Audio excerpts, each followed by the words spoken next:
Import Exchange International.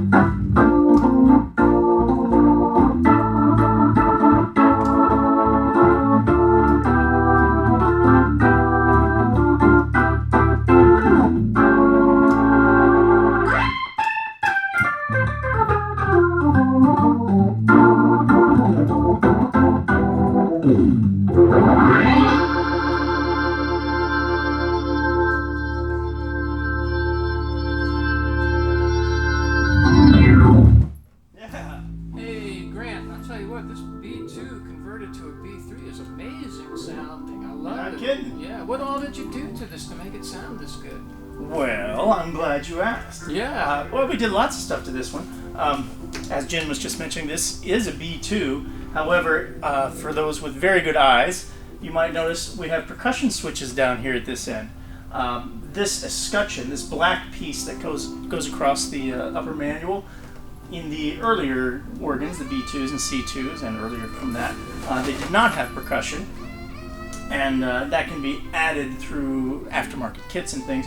But on this particular one, we decided to go ahead and use the original parts from a B3, and we replaced that black piece, and we also replaced the preamp, so it has a B3 preamp in it. But everything else remains the same. The manuals, the foot pedals, the generator, everything inside is the same. So you get all of the benefits of a B3 and the great sound of B3, plus the generator from a B2, which a lot of people tend to prefer.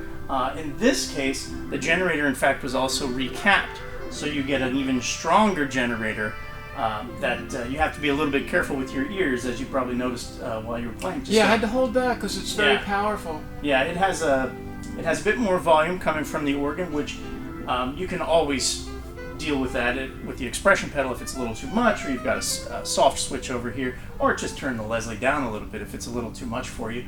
However, it provides a much greater signal-to-noise ratio for those that are interested in high-fidelity recording and things like that. Basically what that means is you get a stronger signal from the organ compared to the noise that the typical tube amps produce. And we do everything we can to reduce that kind of noise anyway. I'm talking about little tiny amounts of buzz that you could hear when you're not playing if you've got the volume all the way up, that kind of thing. So it's a little nitpicky sort of thing, but audio enthusiasts live for this stuff, which is me.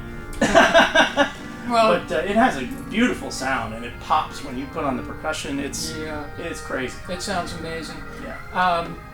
When we get a B2, sometimes they actually come to us already converted. And sometimes when we have the parts to do what Grant just explained, put a new escutcheon and smooth drawbars and a preamp, we like to do that. We like to upgrade a B2 to B3 specifications, but always, when we do that, we like to give a complete history of what has been done. So as I say, sometimes they come to us already converted, and sometimes we do the conversion ourselves, but it's anytime you can upgrade and historically give full disclosure and be accurate with what you've done. I think that's important because we don't call this a B3. It just looks like a B3, sounds like a B3, and even has some richer texture because of the tone generator.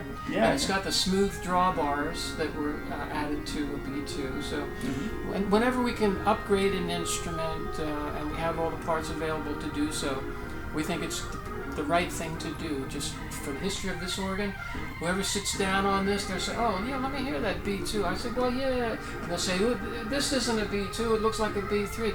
Well, let me tell you the rest of the story. At any rate, Grant, you went through it again and did a great job, and thanks very much for your efforts in the electronic shop. Of course. Grant, how about singing us out?